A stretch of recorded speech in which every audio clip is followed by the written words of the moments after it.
Central Texas Life with Ann Harder. Hello, everybody, and welcome to Central Texas Life.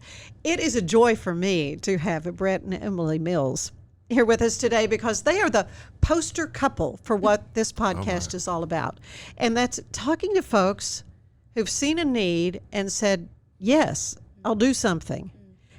And then it becomes so much greater than anybody could have imagined. And we're talking about Jesus Said Love. Yeah.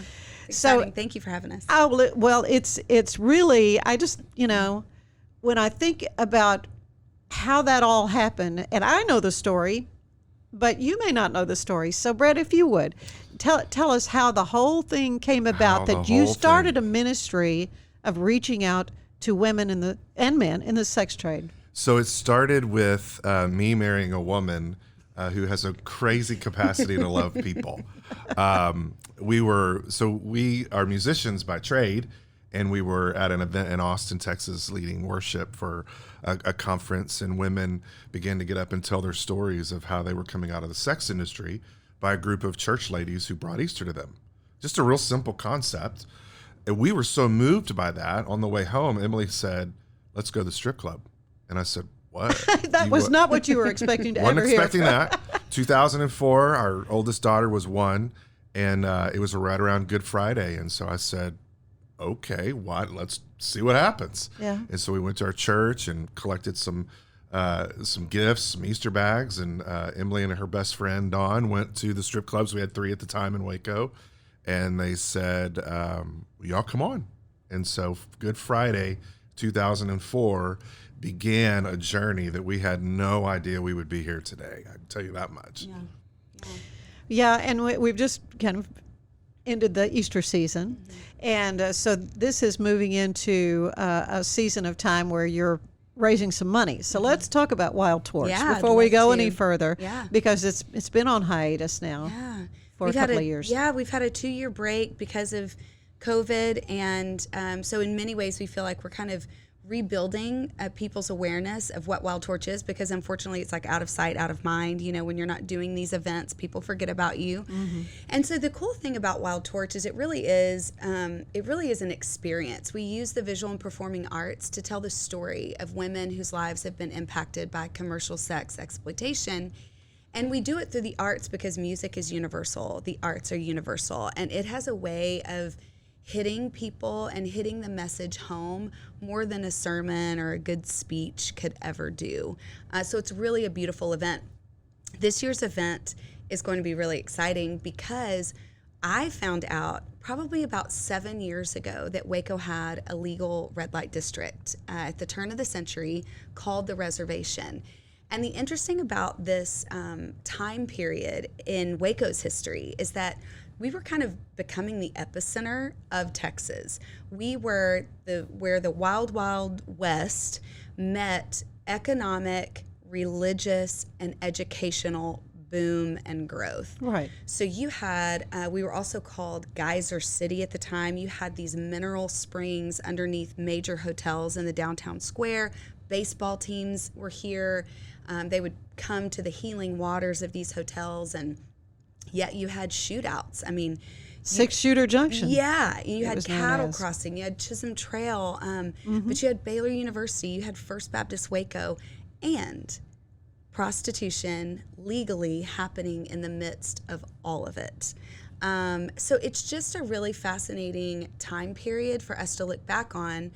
Because it was legalized, we have records, health records. We have records of all the women who worked in the bawdy houses, B-A-W-D-Y. Bawdy. Mm-hmm. And they had these bordellos, and women would receive health care and things like that. So all of that's registered.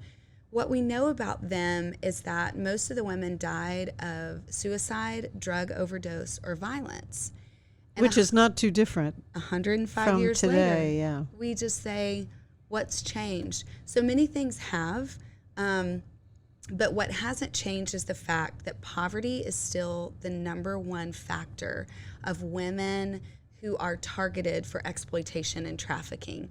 And so when we want to do something about this evil, and we want to do something about this vice, we have to look at poverty, and we have to look at what is driving women and why are they being targeted by men most of the time for this line of work.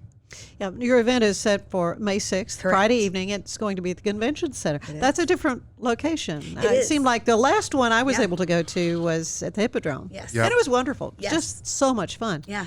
But I mean, meaningful and impactful, but it's not, a heavy. Yeah. I mean, it's sort of a celebration There's a hope. of what can happen. Absolutely. We want to bring Right. humanity Right. to this issue. I think Yeah. sometimes when we look at the commercial sex industry, it feels so overwhelming. It feels like such an ancient problem, something that's bigger than yeah. we can do anything about. right. And what we're finding is, survivors are just like everyone else. They're smart, they're human, they're resilient, they have dreams and aspirations and children.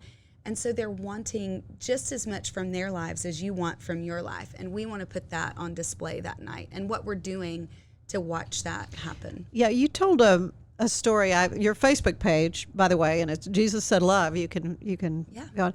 You've been posting some really fascinating historical pieces, and one had to do with a murder trial in 1891. Madam Hattie Tyree, who was on the reservation, as they called it, in Waco. And tell that story about her children. Yeah, so what they discovered, Waco had before they had a legal reservation, they had licensed, there was a provision in our city charter that licensed some bordellos. So it wasn't fully the reservation at this time. Okay. But she had a license and she was operating this bordello out of her home.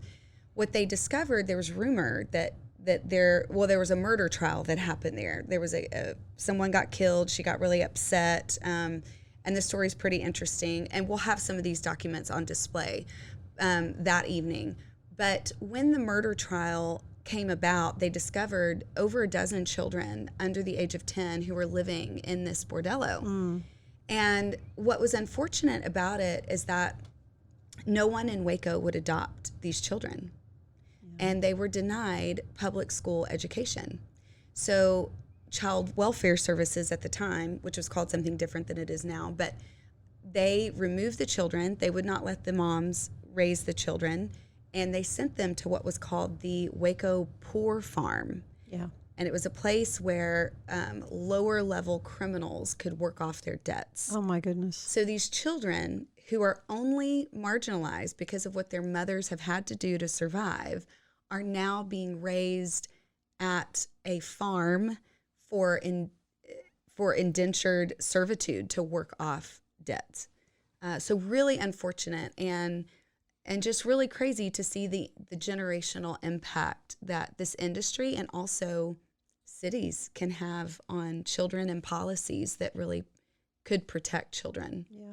Yeah. Brett, what has surprised you the most and what you've learned about the history of Waco and how it relates to the work you've been doing now for many years with these individuals? So I think one of the most fascinating pieces of this whole deal is back then, the aggression, the anger, we're going to penalize you was on the woman, was on the seller of sex. And what we know today is the commercial sex industry, no one chooses to be a part of it. Like it chooses them based on their circumstances. We've been working with women for over 18 years now. We have yet to meet someone who said, my lifelong dream is to do XYZ. There's circumstances that get them in that. And they think they have no choice. And they 89% say they have no other choice. They have no other means of survival. So they have to do this to put food on the table. And so back then they penalized her. Today, what we know in our education of this issue, it's a supply demand. It's an economic engine. Commercial sex industry is $472 billion industry today. But what we know now, if we go after demand, then we can help rehabilitate the supply side. And so the beauty of it is, another interesting piece, we'll talk about at Wild Torch, Guy McNamara, the great uncle of our current sheriff, Parnell McNamara, was the lawman in charge during the reservation. He was responsible for shutting the reservation down.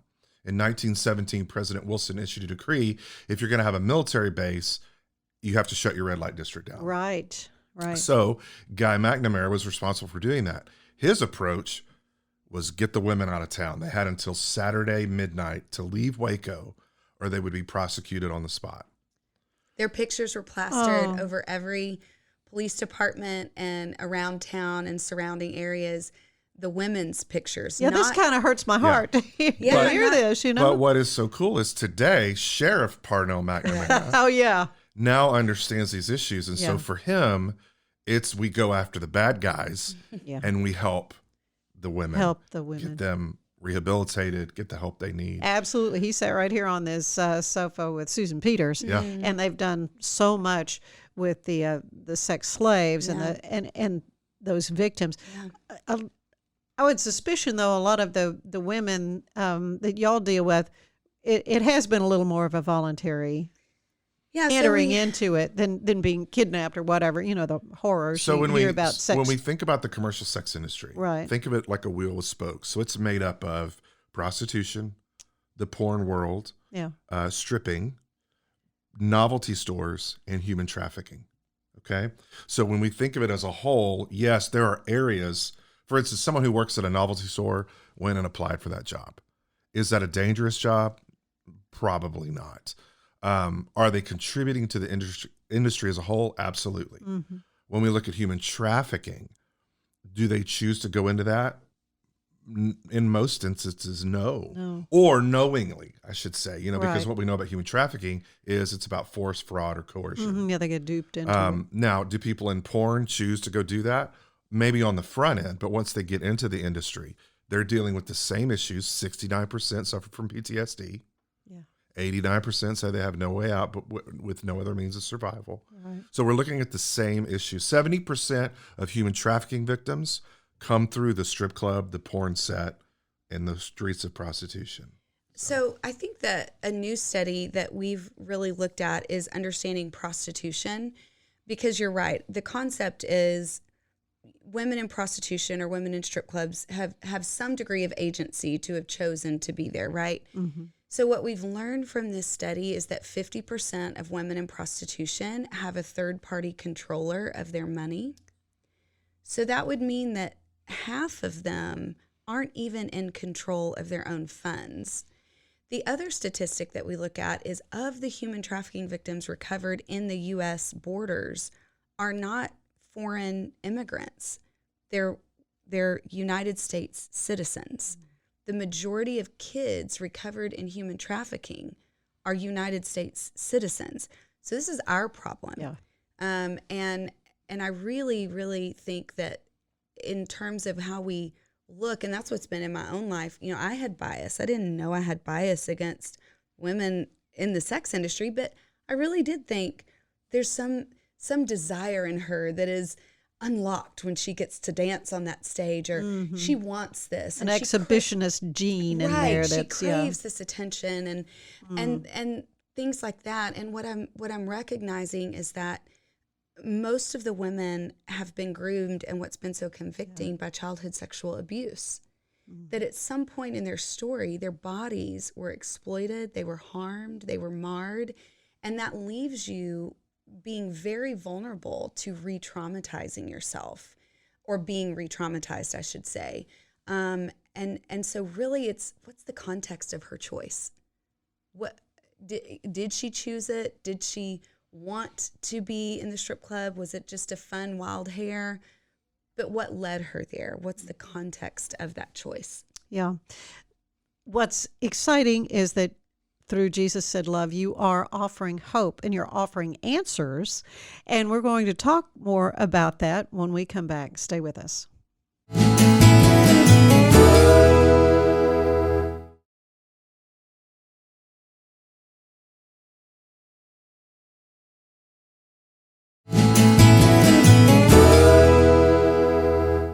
And Thank you. We are back with Brett and Emily Mills. Jesus Said Love Wild Torch event is back.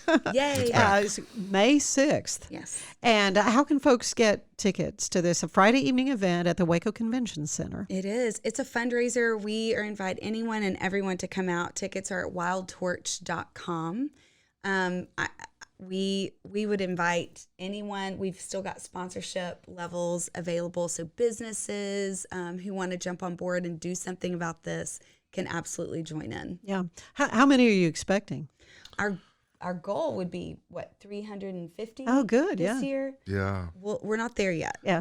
The sad part is, before the pandemic hit, we were on course to fill the big room at the convention center. Oh, wow. We had already outgrown the Hippodrome. Oh, yeah, absolutely. So our final event that was in 2019 was outside, and we had almost 600 people at that deal. yeah. And then the world shut down. Yeah. So we Right. are rebuilding, and so our hope is for about 350. Yeah, yeah. Well, but folks believe in what you're doing, and we were talking about the supply and demand thing. Another outgrowth of this, Brett, is your work with the Johns. Let's talk a little bit about that. Yeah. So again, I married a woman who loves compellingly, and she had gone to a meeting of a group of like-minded folks, and one of the things they had agreed upon was we want to bring back some kind of intervention program. In 2013, the city of Waco had the very first John School of the United States. Right, I remember we And reported they on that. served Yeah. over 132 Johns. It was facilitated through Waco Police. Detective Anita Johnson spearheaded it. And then a couple of years later, it got shut down. There was some politics at play, and it lost its funding. So one of the ideas was, let's bring the John School back. So Emily came back and said, hey, I signed you up to create a program.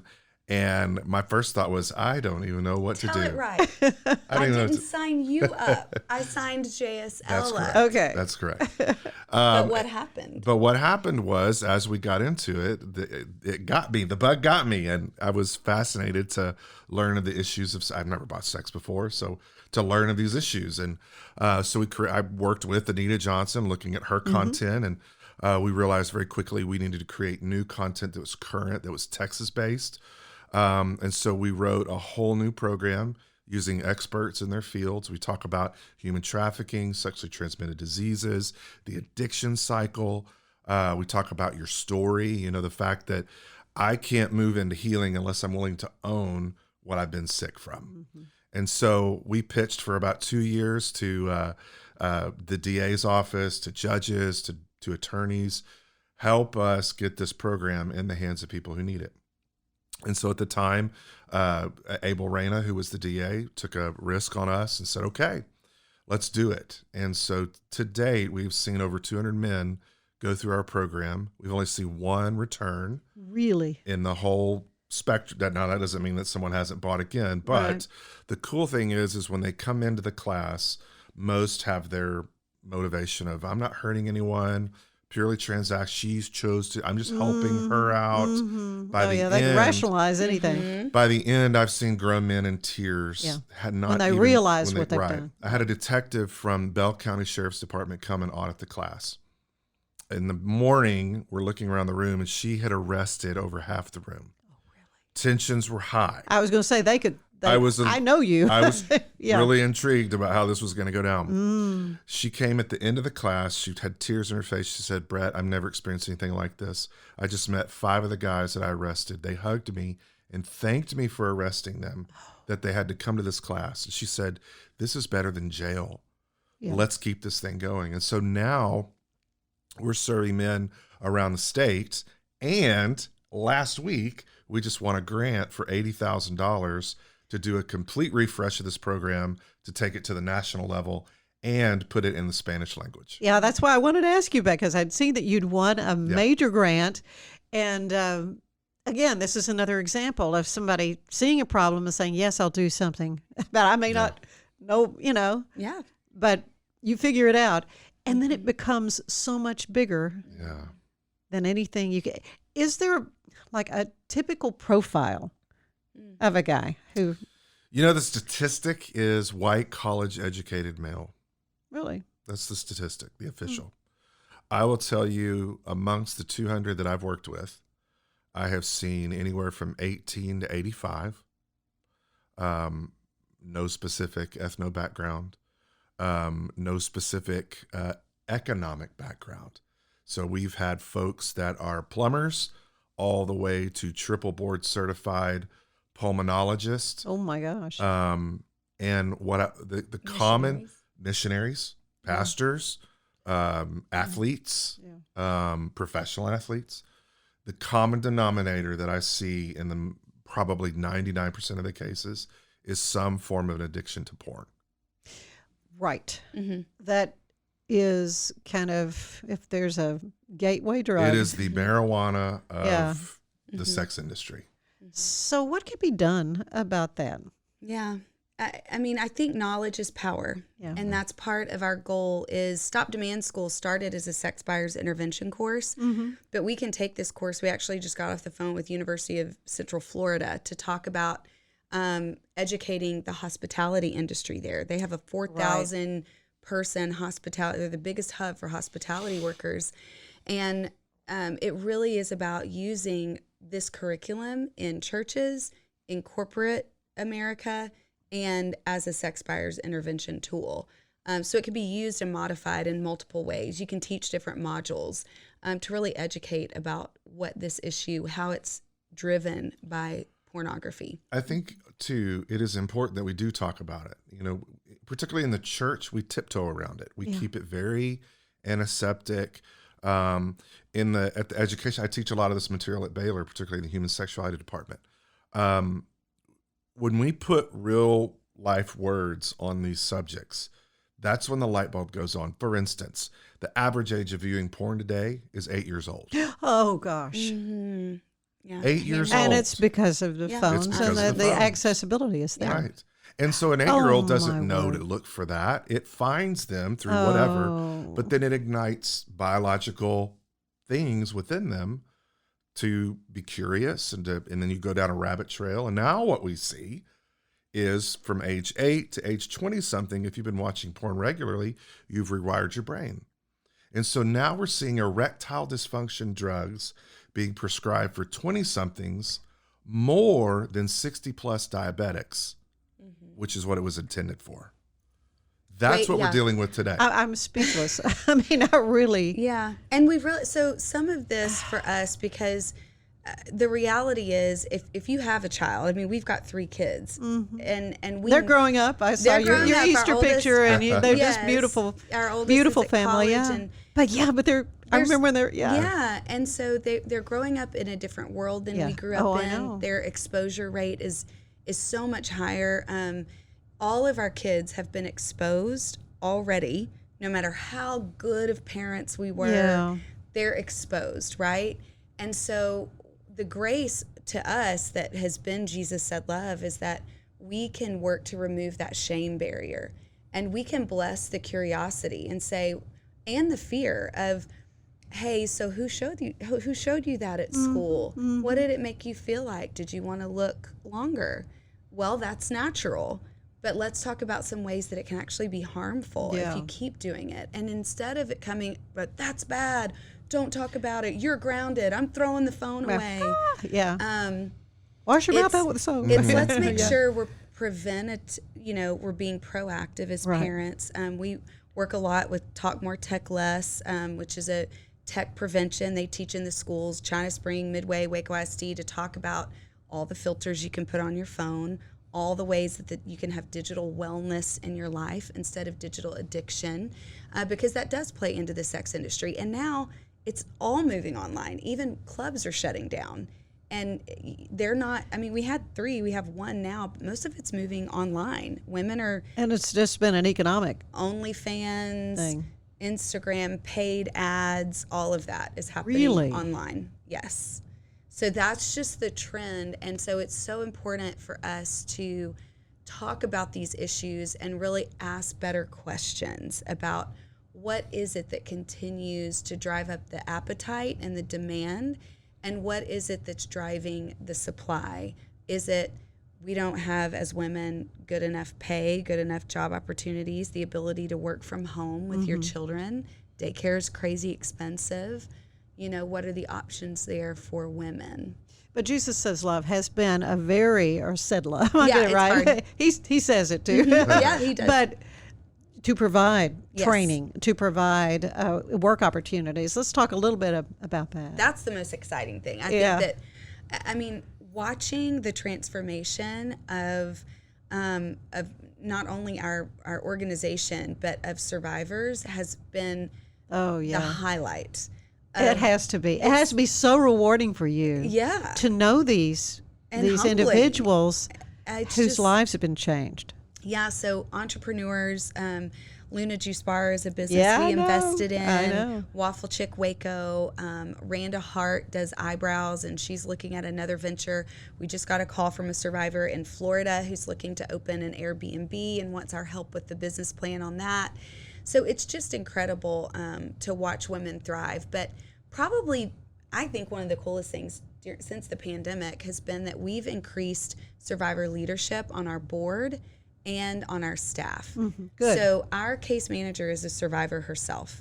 Our director of social enterprise, giving jobs to women, is a survivor herself, both of whom we met in the clubs, who have transformed their lives and are working professionals now, working alongside other nonprofits to rehabilitate survivors, working for, with law enforcement on advocating, working with buyers from major corporations to get our products into their storefronts so that we can hire more women. And it's just incredible to watch them come into themselves. It's true. It truly is. Everybody needs someone to believe in them. Right. And really, we get asked this all the time. What was your business plan 18 years ago? We didn't have a business I plan. was going to say, And this was about going to the strip club to take Easter. you that took was Easter the plan. baskets. Yeah. That was the plan. But now Yeah. it is, we just make space for people to win and get out of the way. So if someone says, hey, I've always wanted to do this, then we'll go, we know someone, or let's figure out how to make that happen. We can do that. And then we get out of the way and they win. So the beauty of it is it's not us fixing it for them. Correct. Right. It is their hard Yeah. work and we their always, success. Our taglines are awaken hope and empower change. And what we've learned about empowerment is that it's an inside job. And a lot of organizations who have a desire to help people end up becoming enabling organizations. That's not good. And that's not good. We don't want to do that because it takes power and agency away from them being able to self-actualize into who they want to be and where they want to go. But I know you've developed so many amazing relationships with people you never dreamed. Never dreamed. You would just have a piece of your heart, and yet there have been some that have you've lost Absolutely. along the way, and it's like a Absolutely. family member. is. Yeah. It is. I still, I know you've heard Kathleen's song before, and we've lost 4 recently survivors. Dixie, back in 2011, Yeah, I remember was our that. first real loss, just tragically in a motorcycle accident. But since then, watching women have overdoses, car wrecks, heart attacks because of drug addiction and just the life that they lived, it doesn't get easier. I think what I'm accepting now is that grief is a part of experiencing great joy. And so I have to, to become desensitized toward every loss, because we're going to lose more Right. women. I mean, we lose in life. We lost Brett's dad to COVID. Loss is part of life. It's hard. And so I think I'm learning through this work that, walking and wading through grief can be a gateway to beauty and to joy. Well, you're doing so much to bring beauty and joy to lives that think it's hopeless. Yeah. And that's what's so remarkable about what is all about Jesus Said Love, and your willingness to say yes. I want to do something, and then just see, with amazement as I am just watching, and seeing what all you've been able to accomplish. But I like to end these little visits. It's a little questionnaire that the wonderful late great James Lipton would use on Inside the Actors Studio. that's So so I'll just kind of great. ping pong between the two of you. My little take on it. Brett, we'll start with you. What is your favorite word? Oh, what is my favorite word? Bless. Yes. Yeah. It's bless. I want to be a blessing. I want to be blessed. I want to see people blessed. Yeah. Just love that. Yeah. Do you have a least favorite word? Moist. You know, I've heard that before. That's hilarious. that's great. Okay. What turns you on creatively, emotionally, or spiritually, Emily? Nature, Yeah. 100%. Yeah. Yeah, I love being outside. I love being on the water. I love dogs. Nature. Yeah. Then what turns you off? I'm gonna get in trouble. Go for it. Hey, it's a podcast. Oh, Just no profanity. Yeah. I'm just kidding. I think what turns me off, I'll say I get a little itchy in some super religious environments now. Yeah. I've had to work through that. And I think it's because I feel now often what survivors feel. Yeah. So Yeah.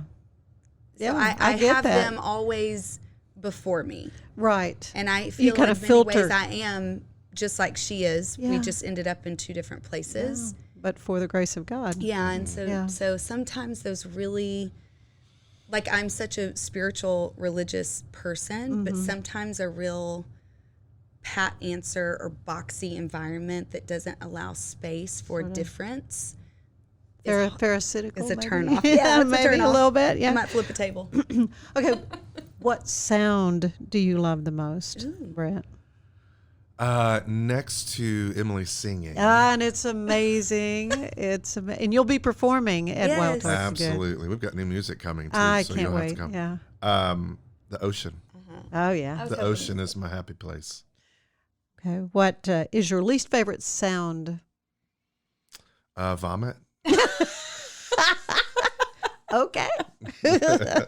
All right. What other profession would you have liked to have tried? Oh man. Come on, babe. Tell them. It's You like know? you know. Do you know something? No, I mean, Oh. I have an idea. I mean, I have so many. This is I like the am a newlywed game. classic. I have so much of that entrepreneurial Yeah.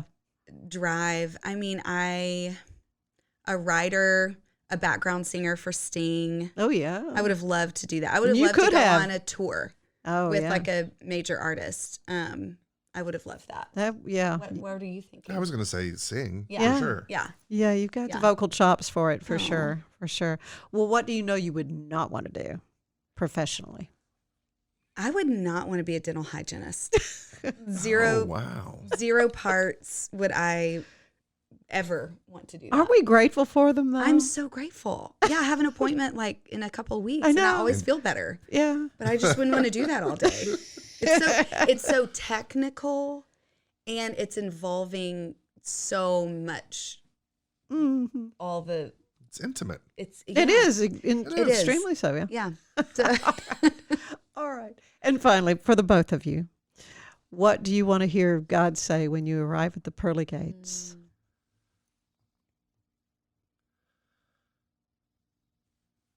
You guys did it well. Yeah. I mean, of course, I think of well done, good and faithful servant. Yeah. But I think, I think I also am really excited to hear welcome home. Yeah. Just welcome. So often, this last question gets folks tearing up. I'm tearing up. I'm doing my Barbara Walters on myself. Because, I mean, I look at the two of you and it is being well done. And I thank you so much for being with me today. And again, Wild Torch, May 6th, Wildtorch.com. wildtorch.com. Hope Don't to miss see out. everybody there. Yeah, Thank you Thanks, both. Ann. And thank you for being with us. Bye-bye. Central Texas Life with Ann Harder is part of the Rogue Media family. Be sure to check out our other shows at roguemedianetwork.com. Please rate this show 5 stars on iTunes, Spotify, YouTube, or anywhere you get your podcasts. Join us again soon for more Central Texas Life with Ann Harder.